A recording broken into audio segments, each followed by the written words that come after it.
Olá, queridos amigos e amigas, como é bom retornar e gostaria de dar as boas-vindas a todos ao ciclo de estudos da mediunidade do Conselho Espírita Internacional. Esse programa é muito bom a gente repetir isso, né? Mas é interessante porque é uma iniciativa da área de estudo e prática da mediunidade do SEI e que é voltada, dedicada a esse estudo sério, responsável e fundamentado nas obras espíritas, sempre à luz da orientação dos espíritos superiores. O estudo é conduzido pelo nosso companheiro Jacobson Trovão, a quem agradecemos pela dedicação e pela profundidade. Jacobson, como você está hoje? Márcia, muito feliz de estar aqui mais uma vez com todos, com você, especialmente, para darmos continuidade, né, a esse aprendizado permanente de todos nós. Muito obrigado. Oh, obrigada a você. E lembrando a todos que estão aqui que nossos encontros sempre acontecem semanalmente, nas terças-feiras, e pedimos que subscrevam no canal, cliquem no sininho e então receberão as notificações dos próximos episódios. Durante o programa, você também vai ver que existe o QR Code que você pode fazer, olhar lá e enviar suas perguntas. Também pode usar o chat, obviamente, mas lembrando que temos sempre reservado um episódio especial para falar, para responder, para disseminar um pouquinho as suas ideias, suas perguntas, seus comentários para todos nós. E também estamos felizes que o nosso programa, que tem um conteúdo original em português, está sendo legendado em várias línguas. Jacobson, vamos ver se eu me lembro. Inglês, espanhol, italiano, alemão, holandês. E, logicamente, o esforço desse trabalho vem das diversas federações espíritas que compõem o SEI. Bom, Jacobson, hoje você continuará com o quinto episódio, né?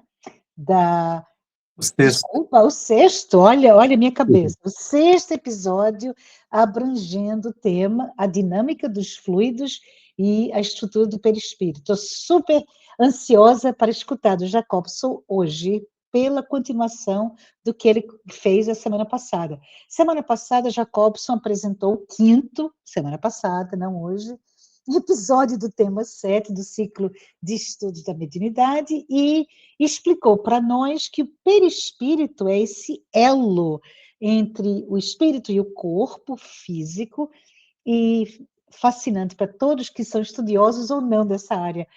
Dessa forma, como elo, ele absorve continuamente os fluidos do ambiente. Allan Kardec já nos ensinou há muitos anos que o pensamento, que o sentimento modificam esses fluidos e influenciam também nossa saúde física, emocional, espiritual, mas Jacobs também falou um pouquinho sobre, eu me lembro o termo, né, da couraça perispiritual, essa proteção contra influências negativas, que não depende, importante para todos nós lembrar, dos elementos externos, mas depende da nossa renovação íntima, que é feita também através essa proteção através da oração, através da vigilância dos pensamentos. E André Luiz complementou também sobre os ambientes espirituais, inclusive o umbral, né, que são formados pela afinidade mental dos espíritos, e aí, nessa discussão, nesse conteúdo, demonstra para nós que cada consciência participa da construção da atmosfera que vive. Ah, muita coisa boa, estou como, já falei, ansiosa para escutar um pouquinho mais sobre esse material, mas queria dizer para todos que estão aqui conosco, sejam todos muito, muito bem-vindos e, Jacobson, a palavra é tua. Márcia, mais uma vez, muito obrigado. Você é sempre muito simpática, muito querida, muito amiga. E nós vamos agora adentrar um pouco mais ou especificamente sobre o perispírito, como um elemento, não é, decorrente do fluido cósmico universal. Nós já tecemos algumas análises, observações gerais sobre o perispírito, mas o estudo do perispírito, ele tem importância acentuada para o estudo da mediunidade e também para os fenômenos biológicos, que foi uma constatação de Allan Kardec. Então, nós temos o estudo do perispírito, podemos dizer assim, relacionados ao espírito na sua condição de desencarnado, e o estudo do perispírito relacionado ao espírito encarnado. Em relação ao espírito encarnado, nós temos duas funções precípuas, podemos dizer assim. Uma ligada aos fenômenos mediúnicos, como elemento que permite a ação do espírito na matéria. E também como elemento de ligação da alma com o corpo, portanto, funções fisiológicas. Analisando o primeiro aspecto, nós vamos, com Allan Kardec, na questão número 93 de O Livro dos Espíritos, analisar a existência desse corpo fluídico. Kardec pergunta: o espírito propriamente dito tem alguma cobertura? Ou, como pretendem alguns, está envolvido numa substância qualquer? E os benfeitores espirituais respondem a Allan Kardec: o espírito está envolvido por uma substância que é vaporosa para ti, mas ainda bastante grosseira para nós. Suficientemente vaporosa, entretanto, para poder elevar-se na atmosfera e transportar-se aonde queira. E aí, o pensamento é desenvolvido, assim como o germe de um fruto envolvido pelo perisperma, o espírito, propriamente dito, é revestido por um envoltório que, por comparação, se pode chamar de perispírito. Então, o espírito, não é, propriamente dito, tem a forma dada pelo perispírito. Se a gente pudesse separar espírito de perispírito, nós não sabemos efetivamente o que é o espírito ou que forma ele tem na sua constituição natural e primitiva. Os espíritos não revelaram isso a Kardec e nós não temos informação até hoje da substância de que é formada o espírito. Nós só sabemos que ele não é matéria. Então, que substância é essa? Foge realmente da nossa capacidade de compreensão ou ausência de palavras ou raciocínio que possam nos conduzir a uma compreensão. Então, os espíritos não adentraram nesse assunto. Mas eles explicam que o perispírito reveste o espírito. E aí Kardec faz todo um estudo do espírito desligado do corpo físico, obviamente, na sua condição espiritual, e as funções do perispírito relacionado ao espírito. Aqui nós já percebemos que ele usa algumas palavras por comparação. Ele usa assim uma substância que é vaporosa. Na verdade, perispírito é matéria. Em alguns momentos, a gente vai ver Kardec falar matéria quintessenciada ou então semimaterial. Mas são esforços de expressão para tentar dizer de um estado de matéria desconhecido da ciência humana. Mas em resumo, é matéria, diferente de tudo que se conhece. Por isso ele disse aqui que para vós é uma substância vaporosa, mas para nós é muito grosseira. Está falando aí na condição de espírito elevado que ele é. Mas suficientemente vaporosa para poder elevar-se na atmosfera e transportar-se aonde queira. Aqui, Kardec entra na questão tão mencionada por André Luiz e Filomeno de Miranda, da questão da volitação, que é uma expressão de André Luiz. O espírito pode se deslocar de um lugar para o outro.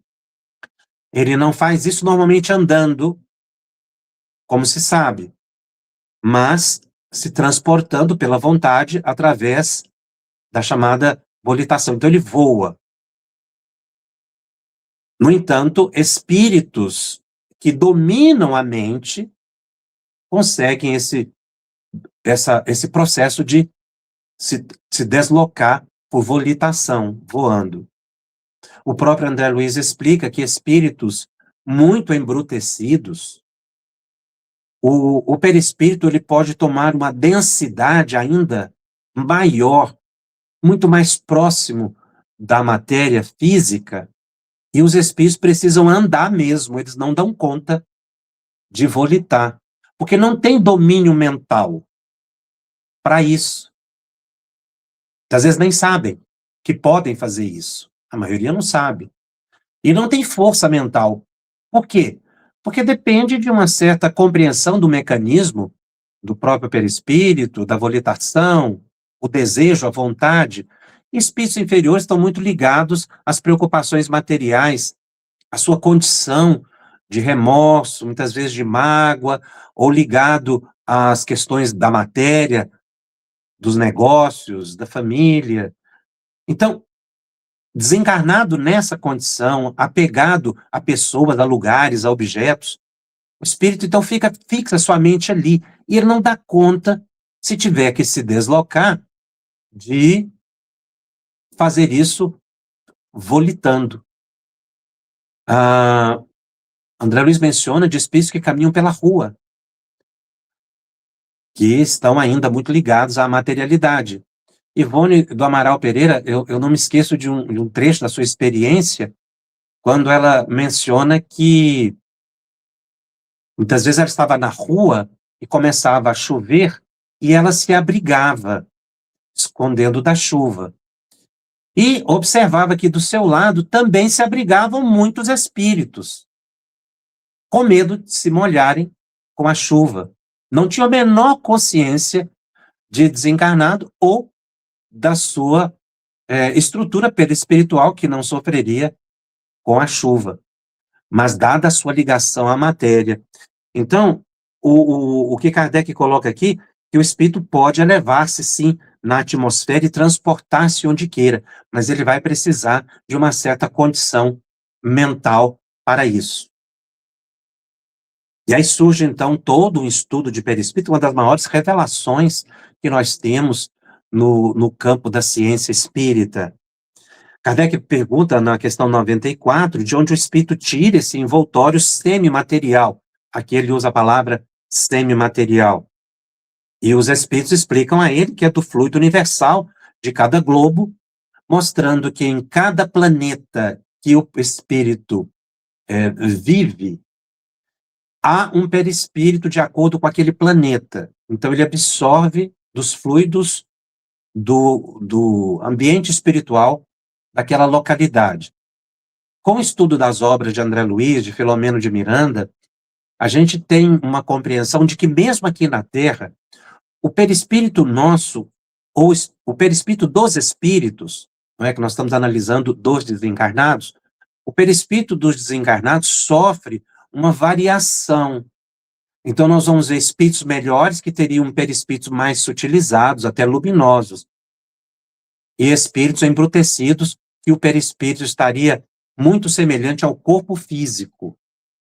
Então, aqui na Terra mesmo, nós temos ambientes mais densos, como mencionamos no programa passado, a questão do umbral e regiões trevosas, que André Luiz estuda no livro Libertação, e no livro No Nosso Lar, em que o perispírito aí tem uma densidade maior nessas regiões do que, por exemplo, nas colônias espirituais, e às vezes até mesmo em relação aqui à crosta planetária, porque essas regiões trevosas, o perispírito teria uma densidade maior do que aqueles que viveriam aqui na crosta planetária, no plano material, embora ligados.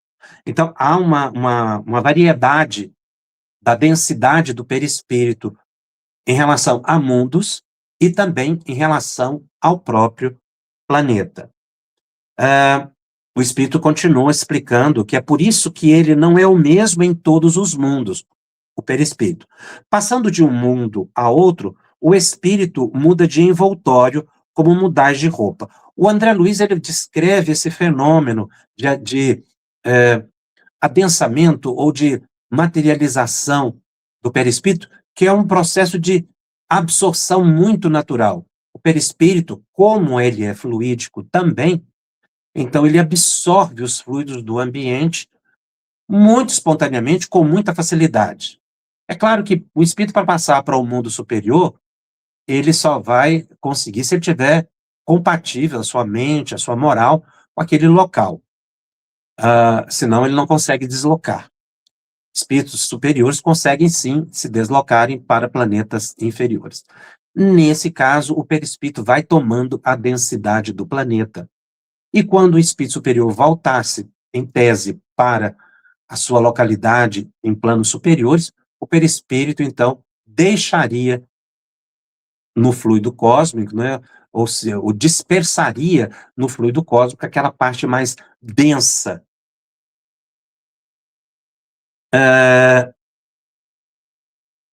Na questão 94A, Kardec indaga exatamente isso. Assim, quando os espíritos que habitam mundos superiores vêm ao nosso meio, tomam um perispírito mais grosseiro, e aí a explicação é de que sim, é necessário que eles se revistam da vossa matéria, já o dissemos.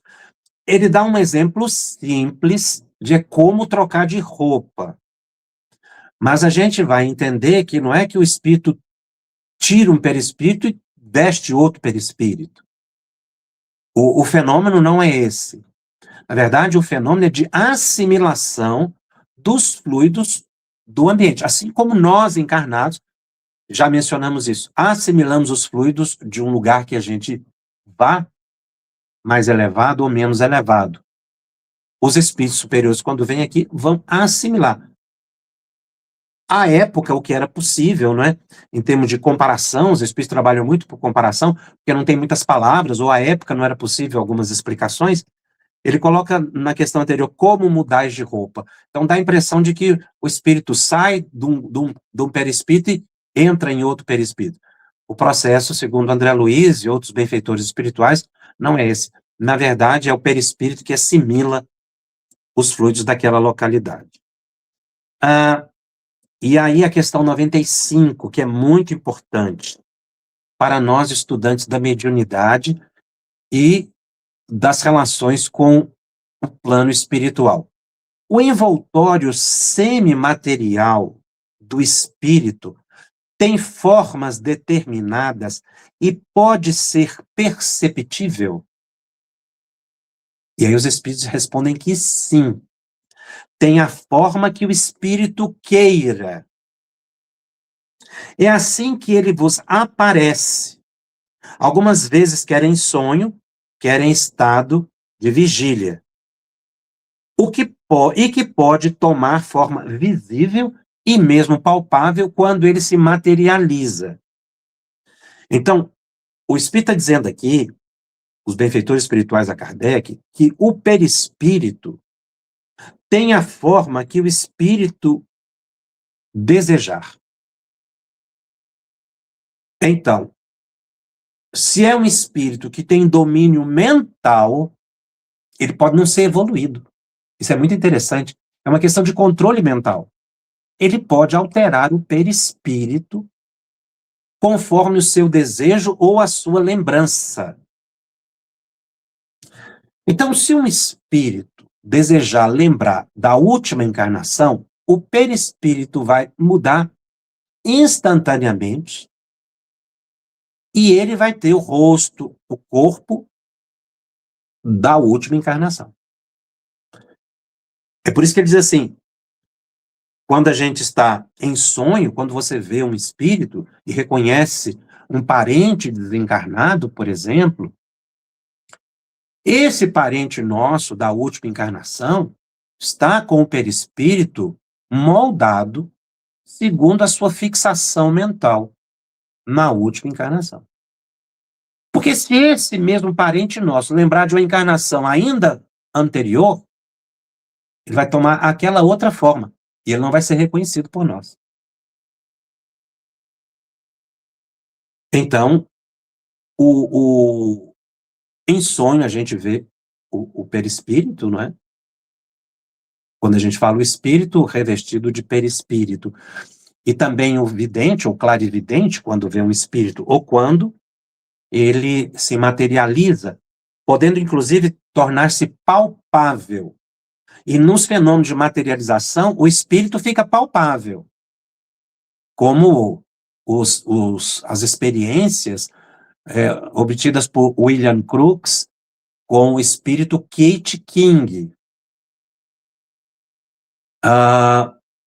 Está registrado no livro Fatos Espíritas, publicados pela FEB. No último dia, a Kate King materializou-se por 3 anos. A pesquisa durou 3 anos, ela materializava regularmente. No último dia, em que ela se despedia, ela deixou uma lembrança para cada um daqueles que estavam ali presentes no ambiente. Ela recortou o vestido. Ela cortou um pedaço do vestido, rasgou ali um fragmento do vestido e deu para as pessoas de lembrança. O vestido era formado de ectoplasma. Podendo ver que, inclusive, esse ectoplasma ele pode ter uma perenidade, né? E ele pode ser realmente tocado quando o espírito está materializado. É o que Kardec está anotando aqui. Então, essa questão do perispírito tem a forma que o espírito deseja, nós temos que entender esse desejar como poder desejar. Porque aqueles espíritos que têm domínio mental, como eu mencionei, podem, por vontade própria, alterar o perispírito. Mas a grande maioria dos desencarnados não consegue fazer isso, por vontade própria.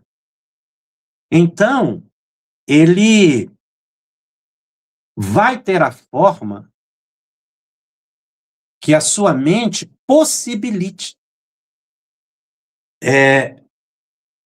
Kardec anota, tem a forma que o espírito queira. Nós temos que entender, tem a forma que o espírito pode querer. Ou seja, é o que ele consegue. Tem espírito que não consegue mudar a forma da última encarnação e chega na vida espiritual com deformidades físicas, com a doença, com as feridas, no corpo perispiritual. Porque tão doentes estão que não têm força mental para mudar o perispírito. Em tese, poderiam, mas não conseguem. Por isso que em reunião mediúnica, quando o espírito manifesta e fala que está doente, com uma ferida no corpo, com um membro dilacerado, ou suicida vendo sangue escorrendo pelo corpo, não adianta o esclarecedor dizer a ele, desvia o pensamento que isso desaparece. Isso é em tese. Porque a pessoa, quando está nesse estado de perturbação pós-desencarnação, sobretudo se é uma desencarnação abrupta por um acidente, ou por uma doença em que a pessoa não se equilibrou no curso da doença, porque doenças prolongadas ajudam o espírito a se desprender, mas muitas pessoas não, elas continuam muito perturbadas. Quando a pessoa, por exemplo, ela destrói o próprio corpo, ferindo aí o corpo físico, isso fica tudo marcado no perispírito. Porque o perispírito, ele tem a forma que a mente determina. Então, a pessoa que está desencarnada e ligada ao momento da morte, ele vai se ver naquelas condições, com a mesma roupa, com os mesmos objetos. É por isso que tem espírito que menciona que está conduzindo na roupa ainda a terra da sepultura.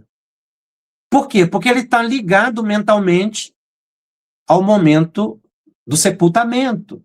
Está ligado lá aquele corpo que está em decomposição. Ele está desencarnado, mas a mente está ligada ao corpo em decomposição. Então ele vê o seu corpo perispiritual naquela condição, ainda trazendo os processos, não é, do sepultamento. E ele não consegue tirar isso da mente por causa da fixação, da doença, da perturbação. Nós temos que entender que estamos lidando naquele momento com espíritos muito doentes. Não basta dizer queira, ele não consegue querer. Seria o mesmo que entrar no hospital psiquiátrico, por exemplo, e falar para um paciente que está ali tendo um delírio ou uma alucinação, que saia daquilo ali por conta própria. Ele não consegue. Muitas vezes a esquizofrenia, os estados depressivos, situações em que a pessoa não consegue. Por mais que ela queira, eu queria, mas ele não consegue. Então continua com delírios, com alucinações, com ilusões, porque a mente está desajustada. Ora, nós temos que transportar isso, essa experiência de hospital psiquiátrico, para as reuniões mediúnicas, quando a gente atende espírito doente. A mente dele está ligada a condições que ele não consegue superar. Então não basta eu dizer para um doente, mude o seu pensamento que você sai dessa alucinação. Como eu não posso falar ou dizer a um espírito, não é, que está tendo alucinações visuais com aquele corpo, com aquela doença, que saia daquela condição. No hospital psiquiátrico, o que vai ajudar o paciente? O medicamento. O que vai ajudar o espírito na reunião mediúnica? O medicamento também.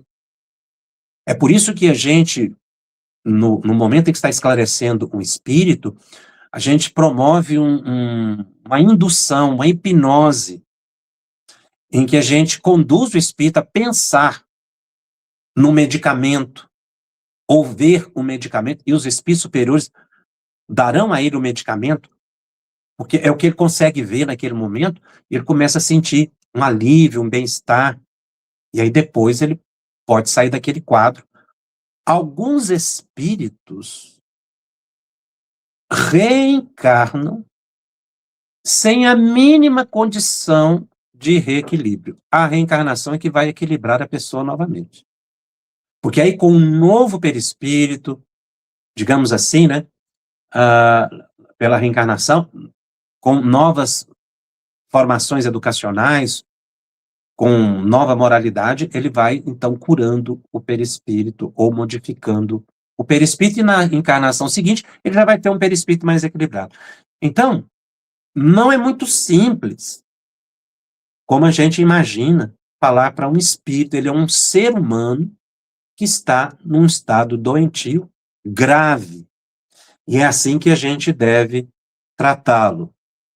Então, o espírito vai imprimir no perispírito dele toda a sua condição mental e emocional. E muitos vão dizer isso sim, eu estou nessa ou naquela condição. Ainda trazendo as feridas e as perturbações, as roupas em andrajos, como aqueles que já têm uma condição melhor e vão dizer do seu estado. Então, essa compreensão das funções do perispírito no desencarnado, nos ajuda muito a entender como é que é essa relação com o plano espiritual. Agora, um outro ambiente de análise é da função do perispírito para o encarnado, a nossa condição de encarnado. Nós já mencionamos em programa anterior que fenômeno mediúnico é a ação de um espírito sobre a matéria. Uma definição simplificada. E o primeiro fenômeno de ação de um espírito sobre a matéria é a própria encarnação. Porque é um espírito atuando na matéria, através do perispírito. Podendo, então, sem nenhum esforço, nós entendemos que a própria encarnação é um grande fenômeno mediúnico. E o é. Ou fenômeno anímico, se quisermos ser mais específicos, como uma ação de um espírito sobre a própria matéria. Porque é um espírito realmente que está comandando a matéria. O falar, o andar, raciocinar. Quem está fazendo isso é o espírito comandando o corpo. Isso é ação de um espírito sobre a matéria. Portanto, um fenômeno de intermediação do plano espiritual para o plano material. Agora, Kardec pesquisou isso. Como é possível um espírito que, em tese, não tem nada a ver com a matéria, e aí usa essa expressão, é imaterial, pode atuar na matéria? Essa foi a grande busca dele, sobretudo no início, porque ele estava tentando entender como é que as mesas giravam, respondiam, o piano tocava as teclas sozinho, os vasos de flores flutuavam. Como é que isso era possível? E aí é que entra a explicação fantástica do perispírito. Não é? Então, o espírito pode atuar sobre a matéria através do perispírito. Então, na pergunta 135 de O Livro dos Espíritos, Kardec toca exatamente nesse assunto que estamos comentando. Há no homem outra coisa além da alma e do corpo? E o espírito responde: ao laço que une a alma ao corpo. Na 135A, o assunto se desdobra. Qual a natureza desse laço? E os benfeitores espirituais respondem a Kardec: semimaterial. Isto é, intermediário entre espírito e o corpo. É preciso que seja assim para que eles possam comunicar-se um com o outro, espírito e corpo. Por meio desse laço, é que o espírito atua sobre a matéria e vice-versa. Está vendo? Ação de um espírito sobre a matéria através do laço. O laço semimaterial que é o perispírito. E aí, na própria questão 135, nós temos então a divisão didática, né? Fantástica que é colocada pelos espíritos superiores. O homem é, portanto, formado de 3 partes essenciais.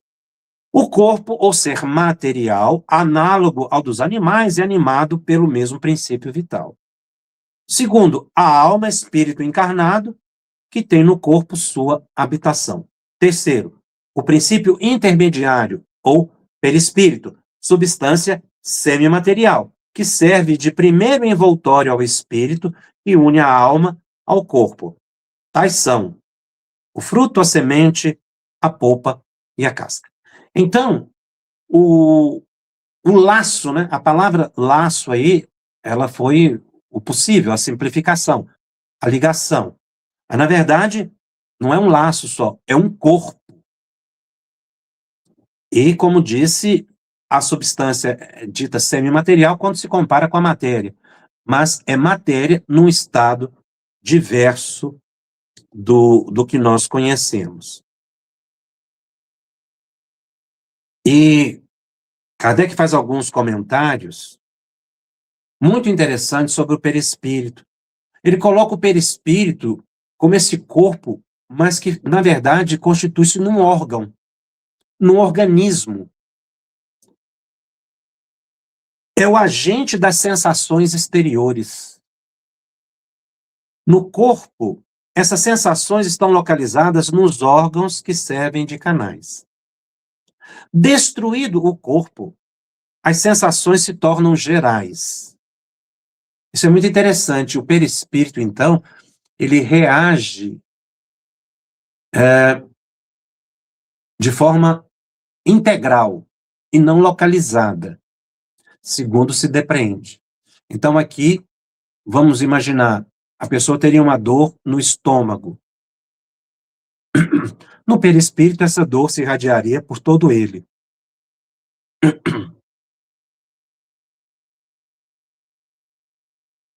É o que Kardec comenta. Daí o espírito não dizer que sofre mais da cabeça ou dos pés. É preciso, porém, tomar cuidado para não se confundir as sensações do espírito que se tornou independente com as do corpo. Por que ele faz essa separação? Porque as funções do perispírito no desencarnado são diferentes do encarnado. No encarnado, nós estamos vendo que o perispírito permite que o espírito comande o corpo. Já para o espírito não tem corpo físico, então as sensações elas são generalizadas. Mas quando o espírito está encarnado, as sensações são sim circunscritas a determinada região ou órgão. Então o perispírito ele viabiliza aquele tipo de sensação. Apenas por termo de comparação podemos tomar essas últimas, e não por analogia. Liberto do corpo, o espírito pode sofrer, mas esse sofrimento não é corpóreo, embora não seja exclusivamente moral. Aqui a palavra moral está no sentido de psíquico, e não de moralidade. Tanto é que ele especifica como o remorso, já que ele se queixa de frio ou calor. Então, a sensação do desencarnado, ela não é exclusivamente mental, psíquica. Ela é física, porque está repercutindo no perispírito. Aqui reforçando mais uma vez que não basta dizer para o espírito, modifique o seu pensamento que você vai reagir sobre o perispírito. Que é o que ele está colocando aqui. Então, o sofrimento não é corpóreo, ou seja, não é do corpo físico, mas também não é exclusivamente mental, já que ele se queixa de frio ou calor. E a gente vê os espíritos falando disso, e André Luiz descreve muito bem a questão do umbral, não é? Tanto como eu disse no livro Libertação e no livro Nosso Lar, em que os espíritos sentem fome, sentem frio, veem a barba crescer, ficam vestidos de andrajos, um ambiente sujo. Ou seja, é a mente que está determinando aquilo. Mas, como fenômeno espontâneo e não voluntário. Daí porque não é possível uma modificação do instante para o outro. Ele tem sensações físicas ligadas ao perispírito e não exclusivamente mentais. Então, o sentir fome é um sentir fome mesmo. Não é que a mente dele, eu vou sentir fome. É diferente.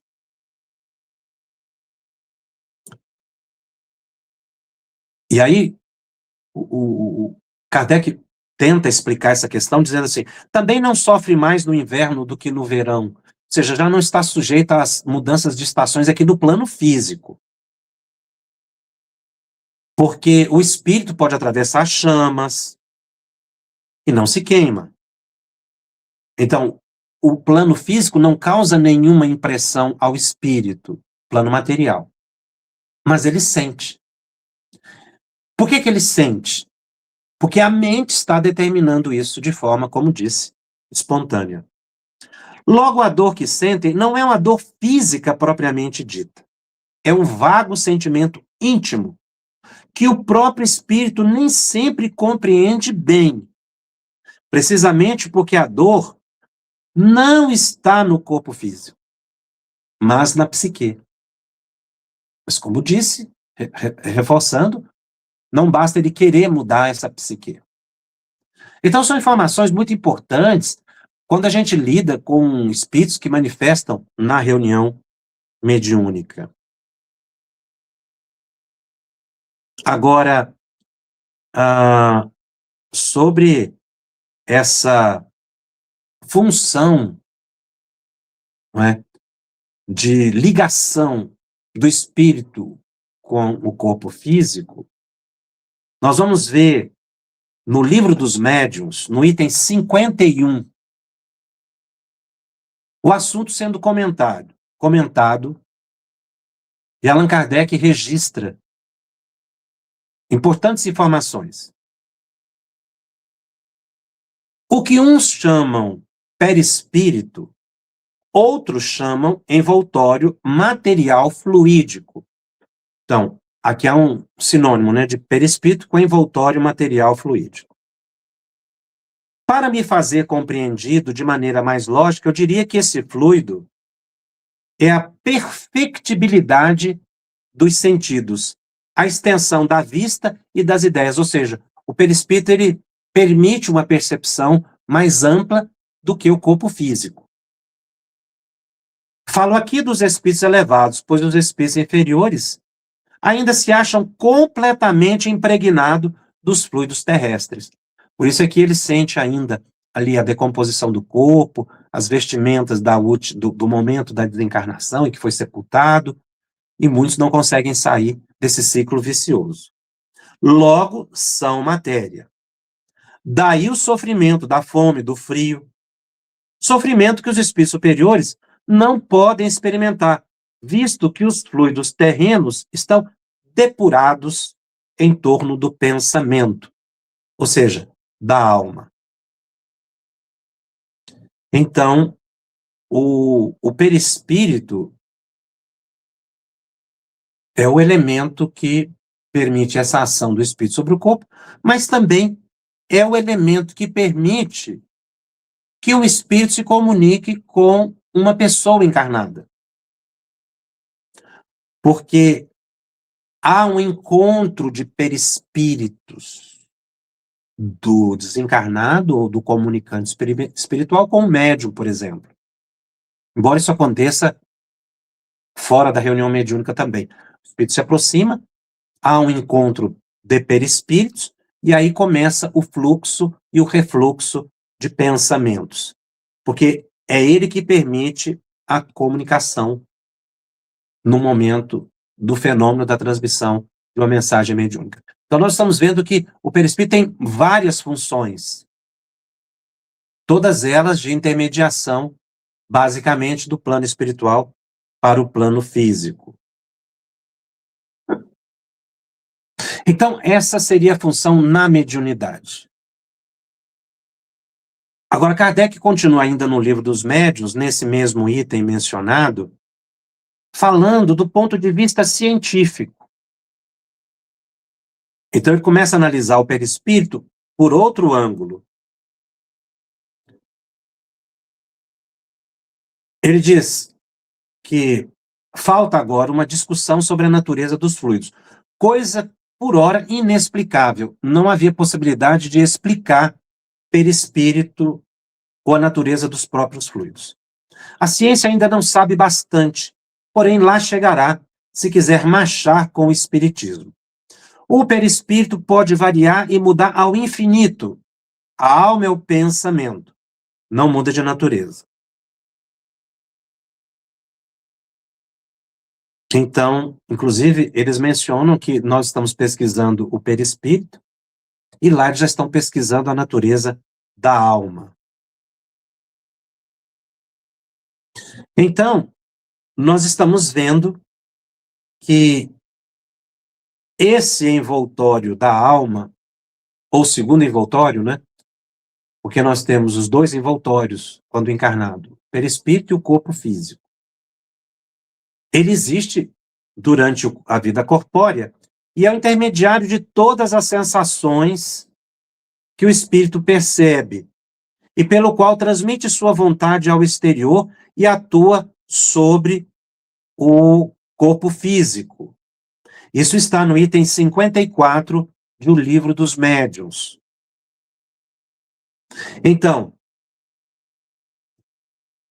é o perispírito que veicula toda a movimentação física, voluntária ou involuntária. Então, a pessoa deseja caminhar,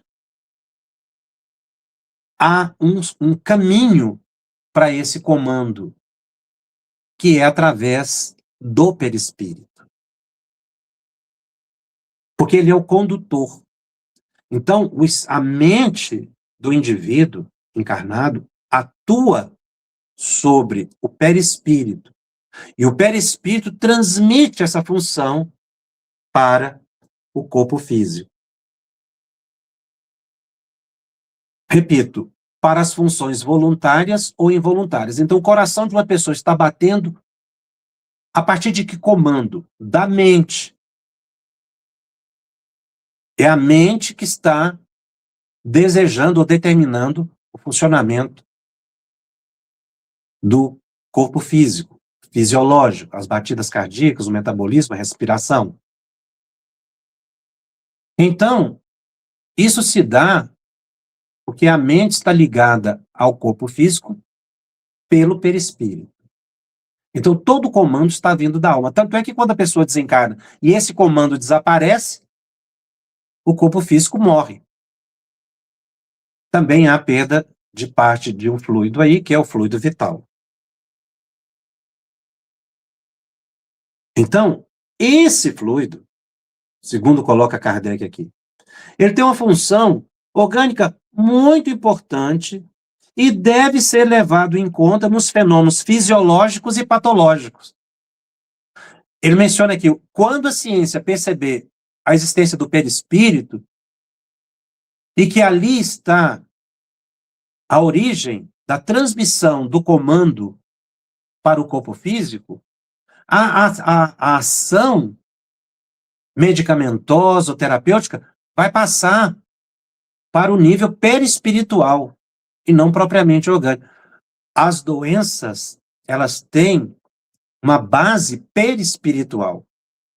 É a mente do espírito que vai estabelecer a enfermidade, como também a cura. E é aí que o perispírito transmite para o corpo a enfermidade. É por isso que uma prece, uma meditação, o desejo da cura, a alegria, são tão importantes para a harmonia física, porque é a mente que está comandando tudo. Então a pessoa precisa entender o seu papel no momento de uma doença é muito importante, o desejo da recuperação, a fé raciocinada espírita, mas também o passe, a água fluidificada, que são elementos que vão atuar no perispírito e vão refletir sobre o corpo físico. A ciência ainda não compreende, mas Kardec coloca que haverá esse momento de descoberta. Aí ele continua ainda no Livro dos Médiuns falando sobre essa forma, né, que é a do corpo físico. E ele estuda aqui algumas funções, né, para o próprio perispírito. Ele diz, embora fluídico, o perispírito não deixa de ser matéria. Por isso, a possibilidade da materialização.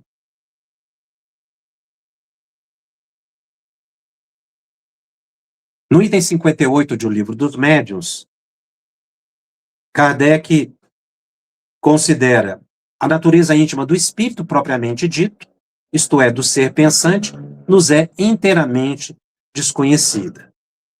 Ele se nos revela pelos seus atos. E esses atos não podem impressionar os nossos sentidos, a não ser por um intermediário material, que seria o perispírito. Então ele vai desenvolvendo essa ideia que nós estamos comentando e na análise das funções perispirituais, nós não podemos desconsiderar alguns aspectos do perispírito. A plasticidade, né? Ele muda a forma, segundo na condição de desencarnado, como nós vimos, mas também quando nós estamos encarnados, pelo nosso pensamento, a gente pode mudar a natureza do próprio perispírito, se utilizando ou embrutecendo, e refletindo isso em forma de saúde ou doença no corpo.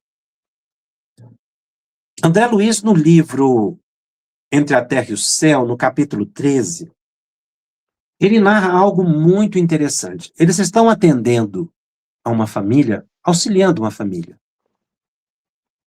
E ali eles encontram um espírito na casa que estavam visitando, um espírito que tinha a forma de um idoso, bem velhinho.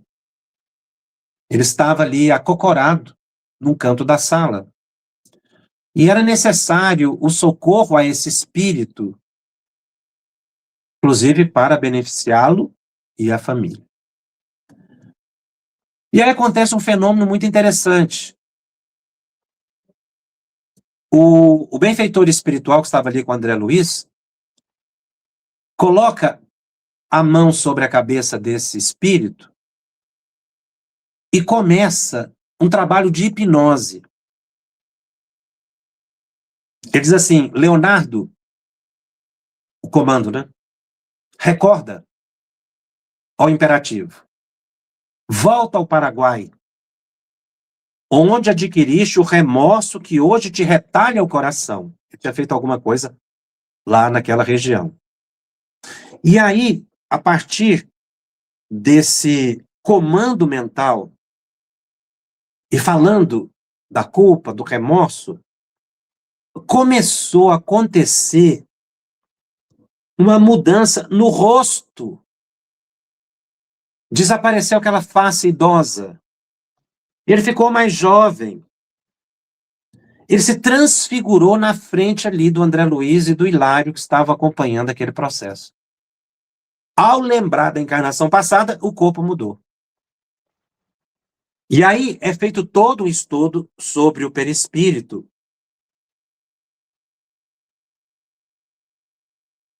Quando o benfeitor espiritual explica o fenômeno que aconteceu.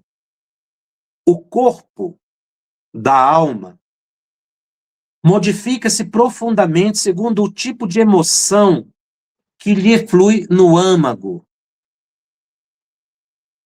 Aliás, isso não é novidade. Na própria Terra, a máscara física altera-se com a alegria ou sofrimento. A gente muda o rosto, né?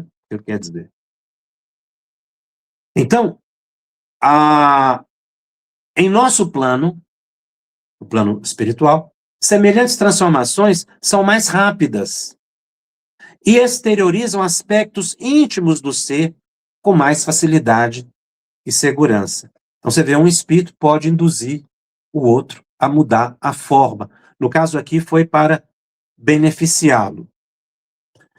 Isso está lá no capítulo 13. Aí, no capítulo 20 do mesmo livro, ele começa um estudo das funções do perispírito ligado ao corpo físico. Ou seja, há um caminho por onde o comando mental se estabelece, que é muito interessante nós observarmos quando o André Luiz menciona que a ação do espírito sobre o perispírito tem um caminho, sobretudo, através do sangue.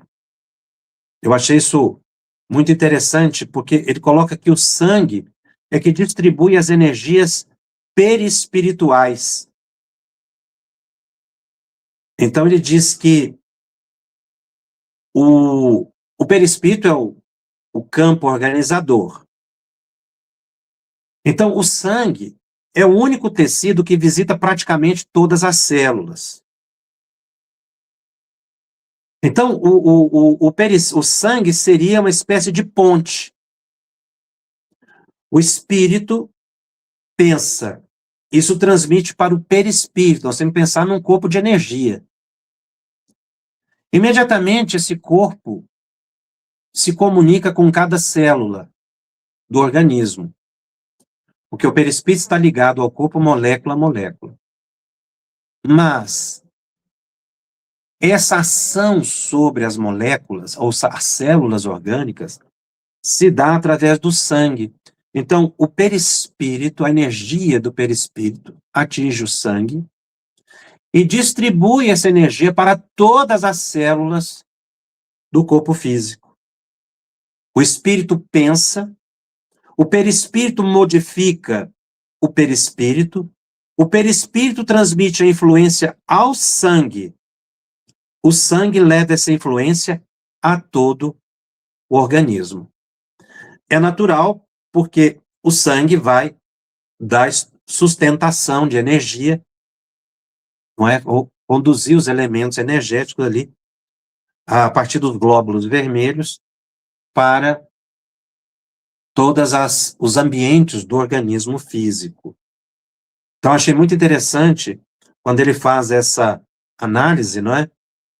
E aí ele vai explicar sobre a questão dos chamados centros de força. Mas eu vou continuar falando sobre os centros de força e perispírito no próximo programa, para a gente detalhar bem essa ação do espírito sobre perispírito, os condutores, não é? A partir do sistema nervoso, a célula e a ação sobre o corpo físico. Jacobson, Espero que não tenha ficado muito confuso isso aí, viu, Márcia? não, de jeito nenhum, mas a gente termina com gostinho de quero mais, não é? Ele faz isso. Mas, bom, obrigado, Jacobson. Realmente, suas elucidações me ajudam muito e eu tenho certeza que está ajudando a todo mundo. E para todos vocês que estão aqui conosco, deixamos o nosso convite. Mande suas perguntas, use o QR Code que esteve sempre disponível na tela e se quiser mandar e esqueceu, volte e está lá, a gente recebe da mesma forma. E quem assistir novamente ou acompanhar, né, pode usar. A sua contribuição é essencial para a gente construir esse estudo de uma maneira colaborativa e participativa. Jacobson, próximo episódio, continuamos com o tema, como você já falou, né? A dinâmica dos fluidos, a estrutura do perispírito, e, como sempre, o encontro será na terça-feira, e pedimos, com muito carinho, que compartilhe esse programa com seus grupos de estudos, com sua casa espírita, com seus amigos também, para a gente construir juntos esse estudo, essa reflexão e a vivência da mediunidade como serviço de amor e responsabilidade. Muito obrigada a todos e que Jesus esteja conosco, nos inspirando. Até a próxima semana.